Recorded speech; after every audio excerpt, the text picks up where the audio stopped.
शुरुआत करते हैं preparation of aldehyde. Preparation of aldehyde, ठीक है। एल्डिहाइड की प्रिपरेशन करनी है आपने। इसमें घबराने वाली बात कुछ नहीं, बिल्कुल आप ध्यानपूर्वक पढ़ें, क्योंकि दो चीजें आपने बहुत अच्छी प्रकार क्लियर की थी। पहला क्या, अल्कोहल से। अल्कोहल से आप एल्डिहाइड बना सकते हैं। आपने अल्कोहल का ऑक्सीडेशन किया था कहीं पर, मैं आपको रिवाइज करा रहा है। अल्कोहल का ऑक्सीडेशन आपने किया था, हमने कहा था स्ट्रॉन्ग ऑक्सीडाइजिंग एजेंट ले लिया तो अल्कोहल को डायरेक्ट एसिड में कन्वर्ट कर देगा। आपने इस चीज से बचना, आपने माइल्ड ऑक्सीडाइजिंग एजेंट लेने हैं जो एक स्टेप तक रिएक्शन को रोक दे। उसमें हमने पीसीसी पीडीसी बताया था। पीसीसी का नाम पेरिडीनियम क्लोरोक्रोमेट था। मेथिलीन डाइक्लोराइड में घोलकर का यूज किया जाता है। फिर पेरिडीनियम डाइक्रोमेट था। ये क्या करते हैं, रिएक्शन को आधे में ही रोक दे, माइल्ड होने की वजह से, या हम कहते हैं वीक होने की वजह से, एसिड तक नहीं पहुंचने देते और आपको डिजायर्ड प्रोडक्ट प्राप्त होता है। डिजायर्ड क्या, यदि 1 डिग्री अल्कोहल ली तो क्या बनेगा, एल्डिहाइड। 2 डिग्री अल्कोहल ली, कीटोन बनेगा। 3 डिग्री अल्कोहल का ऑक्सीडेशन आसानी से नहीं होता, जबरदस्ती फिर भी आप करा रहे हैं तो आपको सबसे पहले एल्कीन मिलेगी जो एसिड टोन में। यदि आपने कोई मिथाइल ग्रुप लगी हुई अल्कोहल ली है, टर्सरी ब्यूटिल अल्कोहल ली हुई है, यदि आपने टर्सरी ब्यूटिल अल्कोहल ली हुई है तो सबसे पहले आपको एक एल्कीन मिलेगी। वो ऑक्सीडाइज होगा, आपको एक कीटोन देगा, एसीटोन। फिर आपको एसिड मिलेगा, कार्बोक्सिलिक एसिड। ये किया है आपने काम, इतना काम हुआ। तो पहली जो थी, जो पहला पॉइंट आपने जो करके आ चुके हैं, फ्रॉम एल्कोहल, ठीक है भाई। दूसरा जो था, वो दूसरा पॉइंट क्या है, बोलो, डिहाइड्रोजिनेशन। एक होता है हाइड्रोजिनेशन, उसमें हाइड्रोजन ऐड होते हैं। ये सारे मैंने आपको इस साइड, इस मेरे याद है आज भी, इस एरिया में लिखे थे। एक है हाइड्रोजिनेशन, हाइड्रोजन को ऐड करना। एक है डिहाइड्रोजिनेशन, बस जिसके सामने डी लग गया वो चीज हटानी है आपने। डिहाइड्रोजिनेशन में कुछ नहीं करना था, कॉपर की जाली। यदि हिंदी मीडियम के बच्चे हैं, बीएससी या उसके या इंटर के, तो उनकी बुक में हिंदी मीडियम वाले में ये यूज किया जा रहा है, कॉपर की जाली का इस्तेमाल करके 300 डिग्री सेंटीग्रेड पे, ठीक। या आप इसमें अल्कोहल की वेपर को कॉपर की प्रेजेंस में हीट किया जाता है 300 डिग्री सेल्सियस पे, और आपको डिजायर्ड प्रोडक्ट, वही इच्छा जैसा, डिजायर्ड का मतलब होता है इच्छा, जैसे प्रोडक्ट आप बनाना चाह रहे हैं ऐसे प्रोडक्ट आपको मिलते हैं। 1 डिग्री अल्कोहल से क्या मिलेगा, एल्डिहाइड। 2 डिग्री से कीटोन और 3 डिग्री से एल्कीन। डिहाइड्रोजिनेशन में 3 डिग्री अल्कोहल का आसानी से डिहाइड्रोजिनेशन नहीं होता, फिर भी आपको मिल जाती है एक एल्कीन। ये चीज ध्यान रखेंगे, एल्कीन मिलती है वहां पे। अब ये था, दूसरा क्या थी, डिहाइड्रोजिनेशन। डिहाइड्रोजिनेशन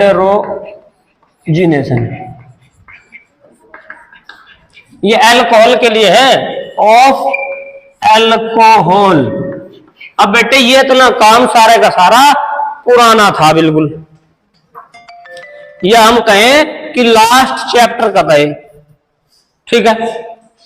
रिवाइज हो गया, आगे बढ़े। अब इसमें एक चीज क्लास 11th के ऐड करता हूं मैं। क्लास 11th का आपने एक नोट्स बनाया था, उसमें घर जाके देखना, वो कराई हुई है मेरी, ओजोनोलाइसिस। नंबर 3 आ गया, ओजोनोलाइसिस। ओजोनोलाइसिस बेटा कहीं भी करा सकते हैं आप, कहीं भी, बशर्ते आपको मल्टीपल बॉन्ड चाहिए होंगे। मल्टीपल बॉन्ड मतलब ड्रोन आजकल गुमसुम है, और इसकी ड्रोन की परफॉर्मेंस बहुत अच्छी थी शुरुआत में, पता नहीं क्या हो गया, तुम जानो भाई। डबल या ट्रिपल बॉन्ड, ये अब डबल या ट्रिपल बॉन्ड पे ही O3 की रिएक्शन कराते हैं और आपको एक अनस्टेबल कंपाउंड ओजोनोइड मिलता है। वो टूट जाता है कार्बोनिल ग्रुप में और एक ऑक्सीजन भी रिलीज होती है।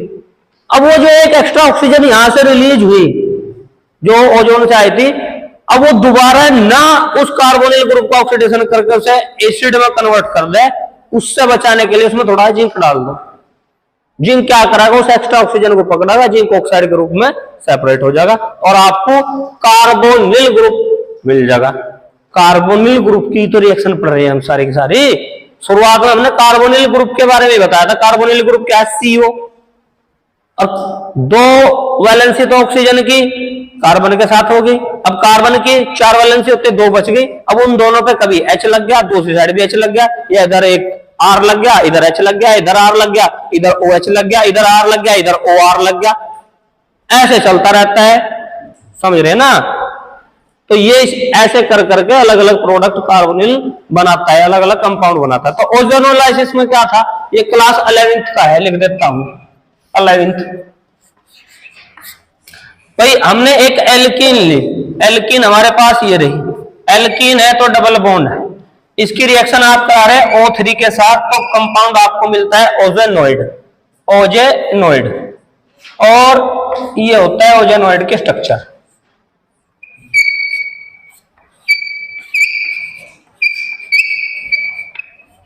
ओजेनोइड, ठीक है। अब ये ओजेनोइड क्या होता है भाई, ये अनस्टेबल होता है, ये ओजेनोइड अनस्टेबल है। अब जो अनस्टेबल होते हैं वो ज्यादा समय तक नहीं टिक पाते हैं, तो ये टूटता है, ये इस प्रकार इसमें डिकम्पोजिशन होता है, ऐसे, समझे। ये बॉन्ड यहां जुड़ जाएगा और ये आधा बॉन्ड यहां चले गया, तो दोनों ने मिलकर डबल बॉन्ड बना लिया। ऑक्सीजन नीचे है ही, ऐसे ये आधा बॉन्ड यहां और आधा इस ऑक्सीजन से यहां से आएगा, आएगा नहीं आएगा, आधा ऊपर से, या हम कहें एक इलेक्ट्रॉन यहां से आया, एक यहां से आया, दोनों मिल गए डबल बॉन्ड ये बन गया, तो 2 CO मिल गया आपको। या हम कहें कि आपको अब 2 कार्बोनिल मिल गए। लेकिन ठीक यहीं पर रिएक्शन में जिंक भी डाला जाता है। जिंक क्या करता है, जो एक्स्ट्रा ऑक्सीजन है इसके साथ मिलकर जिंक ऑक्साइड के रूप में सेपरेट हो जाता है। नहीं तो ये नालायक ऑक्सीजन क्या करता, इस कार्बोनिल ग्रुप का ऑक्सीडेशन करके यहां भी ऑक्सीजन लगा देता और फिर ये एक एसिड बन जाता। समझे बात को? तो इससे बचा जाता है इस कारण से, समझ गए। ये होगा कार्बोनिल। अब वो डिपेंड करता है इनवैलेंसी पर क्या है, उससे आप एल्डिहाइड भी बना सकते हैं, कीटोन भी बना सकते हैं, कोई फर्क नहीं पड़ता। तो हो गया काम, चलो।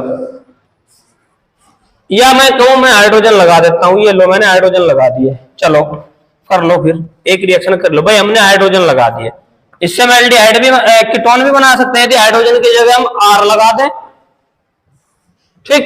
तो ये जो बनेगा ये तो हो गया क्या, फॉर्मल्डिहाइड। सिंपल सी बात है। अगर मान लिया सपोज करो मैंने हाइड्रोजन नहीं लगाया और मैंने क्या लगा दिया, कोई एल्किल ग्रुप लगा दिया वहां पे एल्कीन पे, तब उस स्थिति में ये क्या हो गया, कीटोन हो गया ना। ये एल्डिहाइड है जिसका नाम फॉर्मल्डिहाइड है, ये कीटोन है भाई। जब कार्बोनिल ग्रुप की दोनों वैलेंसी पे इधर भी R ग्रुप आ जाते हैं तो वो कीटोन होता है। ये तो मैंने सबसे पहले क्लियर कराए थे आपके भाई, ये कार्बोनिल ग्रुप है, एक बार और देख लो, जैसे कि आपकी स्थिति है, ये कार्बोनिल ग्रुप है, अगर मैंने इस पर हाइड्रोजन लगा दिया तो ये फॉर्मल्डिहाइड या एल्डिहाइड हो गया। एक R लगा के, कोई इधर हाइड्रोजन है, यहाँ भी हाइड्रोजन है, यहाँ भी हाइड्रोजन है, तब भी एल्डिहाइड है, लेकिन हो गया क्या, एल्किल एल्डिहाइड। यदि मैं यहाँ CH3 कर दूं R को वैल्यू, तो CH3 CH हो जाएगा और क्या बन जाएगा, एसिटल्डिहाइड है। अगर मैं क्या करूं, R की जगह इस हाइड्रोजन को हटा दो, चलो खत्म करो, एक और R लिया है, तब ये कीटोन होगा। अगर मैं क्या करूं, RC डबल बॉन्ड OR हटा के OH लगा दूं, तब ये एसिड होगा। अगर मैं क्या करूं, इसको भी हटा के RC डबल बॉन्ड OR लगा दूं, तो ये एस्टर होगा, होगा नहीं होगा। अगर मैं क्या करूं, इसे भी हटा के RC डबल बॉन्ड OCl लगा दूं, तो ये एसिल क्लोराइड होगा। ये सारी चीजें ही पढ़ेंगे आप इस चैप्टर में। ये दूसरी बार क्लियर कराई मैंने आपको। ऊपर देख रही मुंह बैग। आगे इतनी समझ में बात? आगे बढ़े। ये पुराना काम था, वो एंकी काम दीजिए। ओजोनोलाइसिस हो गया, यहां करा देता हूं। अच्छा, इसके बाद हम करते हैं एक रिएक्शन एसिल क्लोराइड से। एसिल क्लोराइड की रिएक्शन करते हैं और ये रिएक्शन होगी रोजेनमुंड रिडक्शन, है ना। एसिल क्लोराइड से करते हैं रोजेनमुंड रिडक्शन।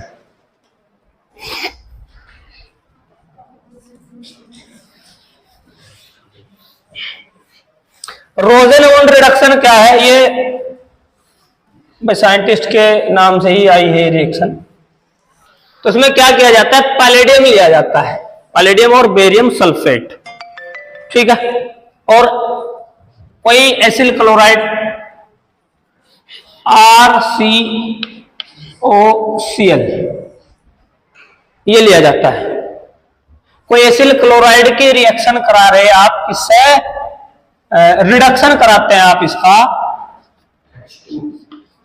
बेरियम पैलेडियम और बेरियम सल्फेट BaSO4, ठीक है। रोजेनमुंड रिडक्शन यहां पर लिख देता हूं, रोजेनमुंड रिडक्शन नाम से पता लग रहा है रिड्यूसिंग रिएक्शन है, रिड्यूस ही करना है हमें। क्लियर है बात? रोजेनमुंड रिडक्शन में एल्किल क्लोराइड लिया जाता है और उसका रिडक्शन किया जाता है पैलेडियम मेटल और बेरियम सल्फेट की प्रेजेंस में। तो आपको यहां पर मिलता है क्या? एक एल्डिहाइड RCHO ये मिलता है, ठीक है। एक एग्जांपल ले लो, एग्जाम्पल ले लेते हैं। ये आपके हाथ में, अगर जो मैं ये स्केलेटन बताता हूं ना आपको, अगर ये स्केलेटन समझ में आ गया ना, 10 रिएक्शन बना दोगे। अभी देखना कैसे बनाएंगे। एग्जाम्पल ले लेते हैं। बस आपने क्या करना है, R की वैल्यू चेंज करो। ये ले बेटे, हमने ये ले लिया CH3, C double bond OCl, reagent वही है, बस रिडक्शन करा रहे तो हाइड्रोजन तो चाहिए होगी, ठीक है। तो PD और BaSO4 बेरियम सल्फेट, ठीक है। यहां HCl भी निकलता है, ये वाला एक हाइड्रोजन यहां से यहां आएगा, एक हाइड्रोजन ये चला गया HCl। लेकिन आप गौर से देखेंगे, अगर आप इन बैलेंस करने के चक्कर में लगेंगे, ये जो बाई प्रोडक्ट है बनाने के चक्कर में लगेंगे, तो तब तक आपको बहुत समय लग जाएगा और इतना समय आपको एग्जाम में नहीं मिलता। आप एनसीईआरटी की बुक में भी देख लेंगे, वहां पे अब आपको रिएक्शन डायरेक्ट रिजेंट सबस्ट्रेट और प्रोडक्ट मिलेगा, बाई प्रोडक्ट वो अब नहीं दिखा, उसने दिखाना बंद कर दिए, अब देखना जाके, ठीक है, क्योंकि इतना समय नहीं मिलेगा। अब बच्चा 12th में आ गया, वो एक्सपेक्ट करता है कि ये छोटी मोटी चीज का उसे पता है, अब सीधा रिजेंट प्रोडक्ट, ठीक है। तो हो गया। तो ये आपको बोलो क्या मिलेगा यहाँ पे? CH3CHO, इसका नाम हो गया एसिटल्डिहाइड, ठीक है। अब प्लस HCl भी लगा लो, ये लो, अगर बिल्कुल ही आप, ठीक है। अच्छा, इससे आप एरोमेटिक, एक एरोमेटिक लो, एरोमेटिक लो, चलो एक एरोमेटिक करते हैं। बेंजोइल क्लोराइड लो, C यहां लगा दो O को, ये है वो बेंजोइल क्लोराइड, बेंजोइल क्लोराइड। मैंने कई चीज बताए थे आपको, बेंजिल, बेंजल, बेंजो, मैंने कहा था ना ध्यान रखना का ये काम आएंगे, ठीक है। बेंजिल कब? जब यहां पे इस कार्बन पे 2 हाइड्रोजन हो। बेंजल कब? जब 1 हो। अब बेंजो कब हो? जब 1 भी ना हो, जैसे कि फिलहाल है। तो बेंजोइल इसलिए बनाए, ठीक है। तो बेंजोइल होगा। तो एरोमेटिक एल्डिहाइड भी बना सकते हैं आप इससे। ये लिए आपने हाइड्रोजन क्योंकि रिडक्शन करा रहे, और ये पैलेडियम मेटल, साथ में बेरियम सल्फेट, ये लो, और ये बन गया बेंजल्डिहाइड।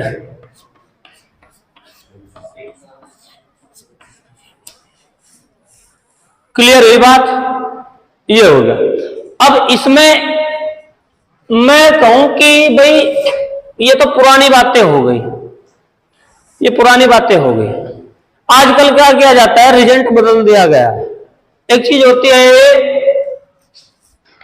टर्सरी ब्यूटिल या ब्यूटोक्साइड,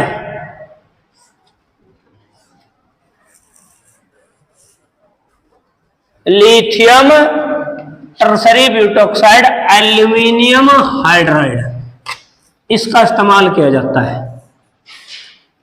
ठीक है, और इसके भी 3 मॉलिक्यूल। तो ये क्या हुआ, ये हो गया try tertiary butoxide lithium aluminium hydride. ये यूज किया जाता है ईथर की प्रेजेंस में, रिएक्शन तुरंत हो जाएगी एकदम और कम ताप पर होगी। ठीक है, तो ये हो गया, इसका नाम लिख देता हूं try tertiary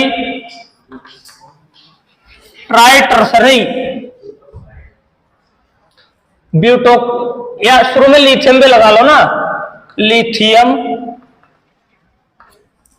try tertiary butoxide. Reagent है, इसमें अल्फा बीटा का लगाने की जरूरत नहीं पड़ती है, रिजेंट है। तो ये कहीं ये इधर भी दिखा आपको मिल जाएगा, ये इधर मिल जाएगा, उसका फर्क नहीं पड़ता क्योंकि ये रिजेंट है। Lithium tri tertiary butoxide aluminium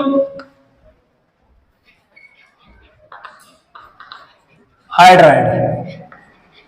ठीक है, ये लिया जाता है और रिएक्शन बड़ी तेजी से होती है और कम टेम्परेचर पे ईथर भी इसमें साथ में लिया जाता है। और कुछ भी आप कर सकते हैं, कोई भी आपके पास एल्डिहाइड, ये एसिल क्लोराइड है,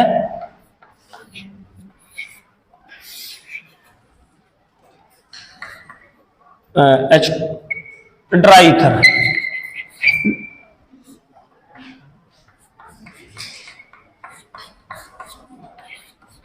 ईथर, हाँ रिजेंट हमारा यही लिथियम टर्सरी ब्यूटोक्साइड और इसके भी 3, और एल्यूमिनियम हाइड्राइड, ये हमारा रिजेंट।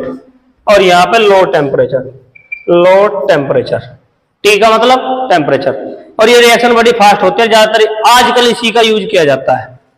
वो पुराने जमाने की बात होगी, ठीक, नए जमाने की बात ये। और आपको यहां से डायरेक्टली RCHO या कहे कि एल्डिहाइड प्राप्त होता है।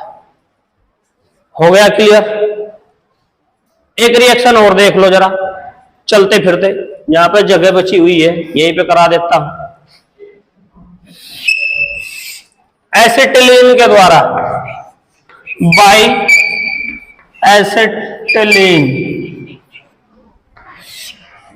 एसिटिलीन के थ्रू, ये कौन से नंबर पर आ गए हम भाई? नंबर वगैरह तो हमें ध्यान नहीं रखता, 3, 4, ये 5वां होगा। ठीक है, 2 तो हमने बता दिया एल्कोहल का ऑक्सीडेशन, दूसरा डिहाइड्रोजनेशन, तीसरा ओजोनोलाइसिस, चौथा रोजेनमुंड, और 5वां ये आ गया ना, आ गए ना 5 पे। तो 5th है एसिटिलीन द्वारा। एसिटिलीन वाली बड़ी आसान है, आप एक एसिटिलीन लेते हैं या इसके अलावा कोई यहाँ पे एल्किल ग्रुप भी ले सकते हैं। यदि एल्किल लिया तब कीटोन बनेगा, लेकिन मैं एसिटिलीन वाली आपको दिखा रहा करके। एक हमारे पास एसिटिलीन है, इसको C2H2 भी लिख सकते हैं, शॉर्ट में लिख सकते हैं, नहीं लिख सकते हैं। तो इसकी रिएक्शन आप कराते हैं कितना, 42 है, 42% H2SO4 के साथ 1% मर्क्यूरिक सल्फेट के साथ ये रिएक्शन कराते हैं। और टेम्परेचर रहता है यहाँ पे लगभग 33 के आसपास, केल्विन के आसपास। इसमें मैं श्योर नहीं हूं, ठीक है, पर हाँ लगभग इतना ही इसमें हो सकता है।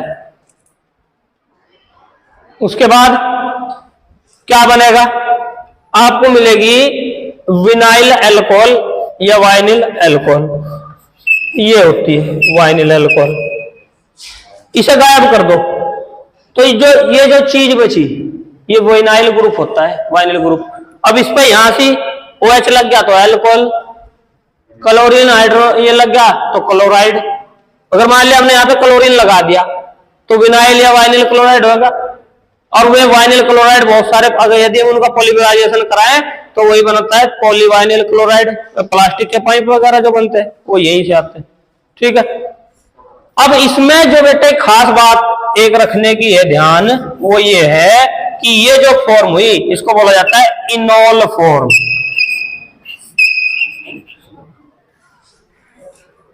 इनोल, ओल फॉर्म, अल्कोहल।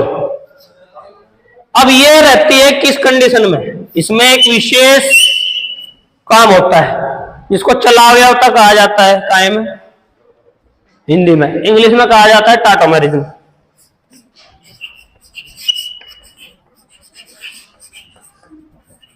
टाटोमेरिज्म ये कहा जाता है, टाटोमेरिज्म, ठीक है।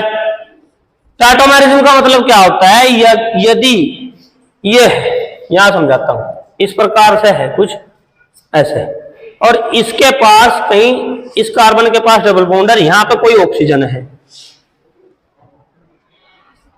तो ये क्या करते हैं, हाइड्रोजन भी है इसके पास, तो ये अदला बदली कर सकते हैं इसकी। यहां पे भी कार्बन है, दोनों, ये हाइड्रोजन यहां चले जाता है, कभी यहां से आ जाता है, कभी यहां से आ जाता है, कभी चलता रहता है। यही होता है टाटोमेरिज्म, यहाँ चला जाता है, वही काम यहाँ पे होता है। ये इनोल फॉर्म है, टाटोमेरिज्म के थ्रू क्या होता है, ये आएगा, और जैसे ये यहाँ आएगा तो ये बॉन्ड यहाँ आएगा, तो आपको क्या मिल जाएगा, आपको ये मिल जाएगा CH3 CH double bond O। अब गौर से देखो ये क्या है, ये CH3 CHO, यही तो है। और ये कौन सी फॉर्म हुई, ये हो गई कीटो फॉर्म बोलते हैं इसे, कीटो फॉर्म, ठीक। टाटोमेरिज्म में इसको कीटो फॉर्म बोला जाता है। हालांकि कीटोन तब बनेगा जब यहां से हाइड्रोजन, यहां हाइड्रोजन की जगह इसकी जगह कोई R हो, ठीक है। लेकिन बोलचाल की या कहा सुनी की भाषा में से कीटोइनोल फॉर्म इनको हम कह सकते हैं, कहा जाता है इनको। तो ये टाटोमेरिज्म है। एक रिएक्शन यह हुई, आगे समझ में। दो रिएक्शन बताइए आपको, एक रोजनमोल्ड रिडक्शन ये रहा, और एक बताइए कौन सी, एसिटिलीन वाली। दोनों से फॉर्मल क्लोराइड, दोनों से आप फॉर्मल्डिहाइड नहीं बना सकते, समझे बात को। क्यों नहीं बना सकते, रोजनमोल्ड से फॉर्मल्डिहाइड क्यों नहीं बनाया जा सकता, क्योंकि फॉर्मल्डिहाइड होता है ये H, अरे ये रहा HCHO। ऐसे बनाने के लिए चाहिए होगा कौन, फॉर्मिल क्लोराइड, ये चाहिए होगा। HCOCl कर ले या HOCCl कर ले, बात एक ही है, उसका फर्क नहीं पड़ता, वो इधर लगा ले इधर लगा ले। ये होता है फॉर्माइल क्लोराइड, जो होता है अनस्टेबल, और जो खुद ही अनस्टेबल है वो फिर रिएक्शन कैसे दे देगा वहां, समझे, ठीक है बात। तो इसलिए फॉर्मल्डिहाइड वहां से नहीं बनेगा। यहां से फॉर्मल्डिहाइड क्यों नहीं बनेगा, क्योंकि इसमें 2 कार्बन है भाई, अब फॉर्मल्डिहाइड के लिए चाहिए एक ही कार्बन। समझ आई बात, आई समझ बात, आगे बढ़ो। स्टेफन रिएक्शन, स्टेफन रिएक्शन में क्या किया जाता है भाई, एल्किल साइनाइड कह लो या एल्किल नाइट्राइल कह दो, उसकी रिएक्शन HCl के साथ कराई जाती है स्टेनस क्लोराइड की प्रेजेंस में, जिससे आपको एल्डिमिन हाइड्रोजन क्लोराइड प्राप्त होता है, जिसका आप क्या करते हैं, हाइड्रोलाइसिस करा के आपको जो है, जो प्रोडक्ट आप बनाना चाह रहे एल्डिहाइड, वो मिल जाता है। देखो जरा, RCN एल्किल साइनाइड कह लो या एल्किल नाइट्राइल कह लो, बात एक ही है। स्टेनस क्लोराइड SnCl2, साथ में क्या लिया जाता है, HCl भी ले लो, कर दी रिएक्शन, ये रही रिएक्शन होगी, ठीक। तो ये क्या बनाएगा, ये एक स्पेशल चीज बनाता है, RC H, double bond NH, HCl, aldimine hydrogen chloride.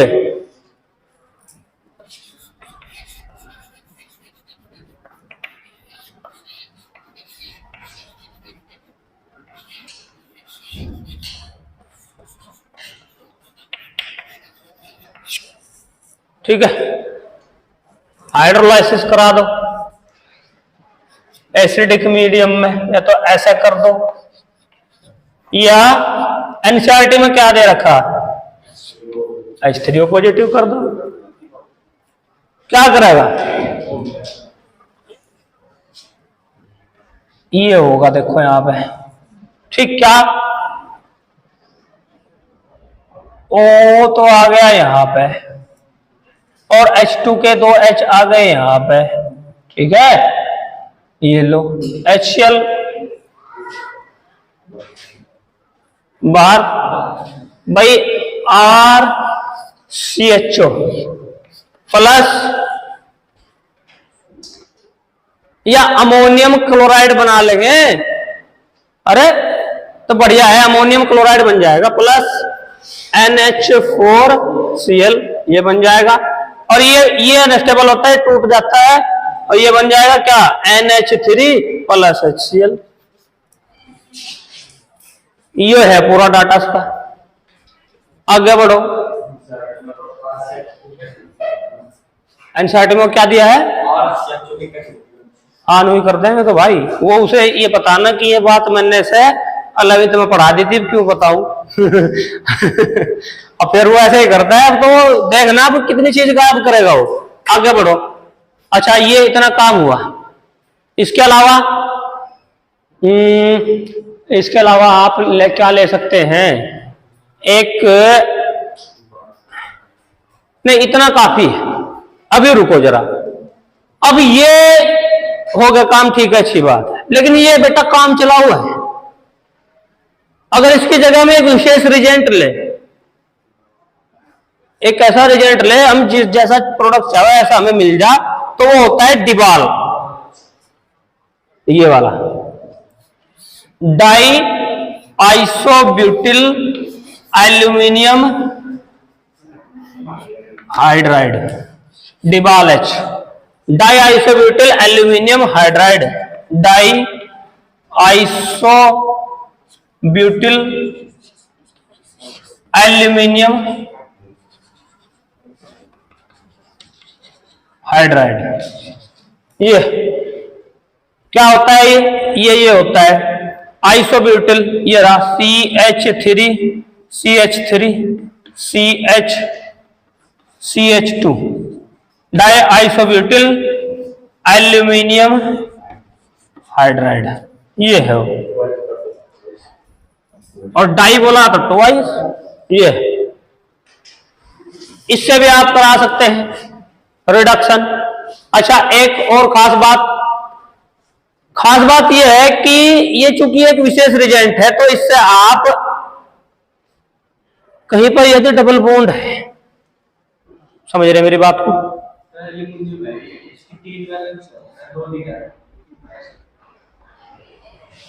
तीसरा हाइड्रोजन नहीं लग रहा भाई, 2 में लग रहे, हो गए पूरे।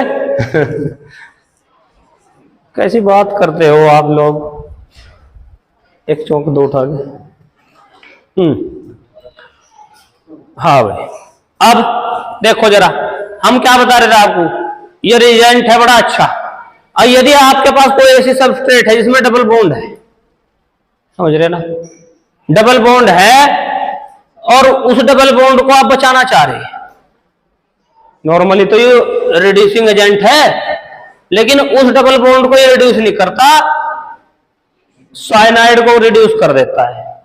ठीक, पहले तो एक सादी रिएक्शन ही देख लो इसकी, क्या, RCN डिबाल डाइआइसोब्यूटिल एल्यूमिनियम हाइड्राइड, और पहले नंबर पे ये, और दूसरे नंबर पे H2O दे होगा, हाइड्रोलाइसिस किया जाता है दूसरे नंबर पे, जैसे हमने यहां किया था। ठीक है, अब ऐसे मिलेगा आपको अब एनसीईआरटी में देखने के लिए, वो सारा ये तामझाम सारा नहीं बताएगा। अब उसने फर्स्ट पॉइंट तक की पहले तो ये रिएक्शन करके वो चीज बनी या कुछ और बना, और दूसरे नंबर पर आपने हाइड्रोलाइज किया और डायरेक्ट प्रोडक्ट। ये है वो बात, समझे? ये तो सिंपल ही थी। लेकिन ये यूज क्यों किया? ये यूज हमने इसलिए किया है कि मान लिया हमारे पास कोई भी एक ऐसी एल्कीन है, कोई R CH2 CH double bond CH CH2 CN, ये इसको आप रिड्यूस करा रहे तो ये पोर्शन रिड्यूस नहीं होगा। समझ रहे बात को? यहीं पर काम करेगा बस ये। इसलिए ये एक डिजायर्ड रिजेंट है। डिजायर्ड का मतलब जैसी हमें इच्छा है, जो चीज हमें करनी है वो। तो सीधा ये लिया आपने डाई आइसोब्यूटिल एल्यूमिनियम हाइड्राइड, और फर्स्ट पॉइंट पे ये, और सेकंड पे क्या किया, इसको हाइड्रोलाइज किया और मिल गया आपको क्या, R CH2 CH double bond CH2 रुको CHO, ये मिल जाएगा।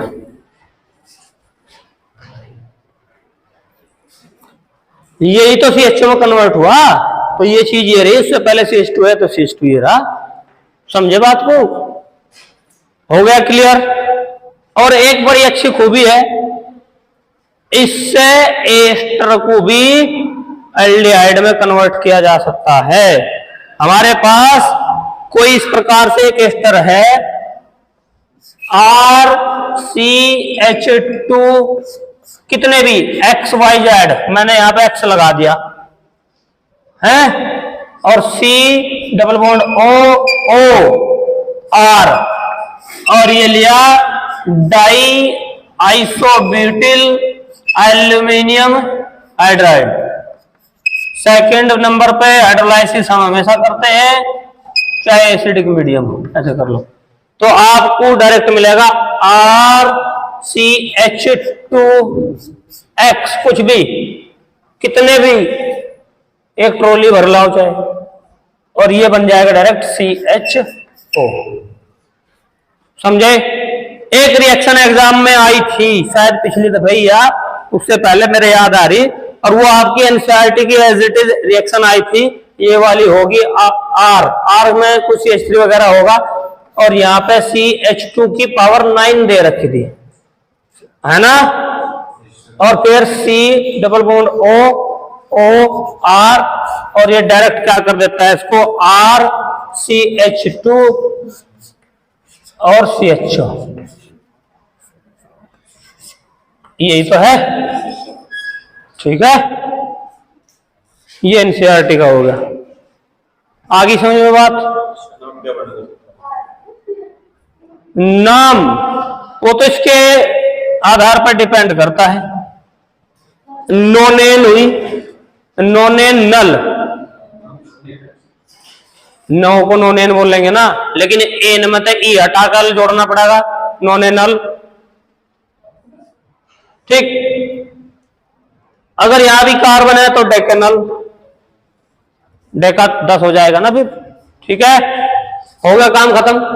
अब इतना जो हमने अभी तक आपको काम करवाया, इसमें एक चीज कॉमन है कि जब आपने एसिटिलीन से भी ये एल्डिहाइड बनाया था, और आपने किससे, रोजेनमंड रिडक्शन से एल्डिहाइड बनाया, और आपने स्टेफन रिएक्शन से, लिखा कहीं मैंने स्टेफन, हाँ लिखा, स्टेफन रिएक्शन से आपने एल्डिहाइड बनाया। ये तीनों रिएक्शन से आप फॉर्मल्डिहाइड नहीं बना सकते। समझ गए बात? क्लियर हुआ डाटा? चलो फिर आगे बढ़ते हैं।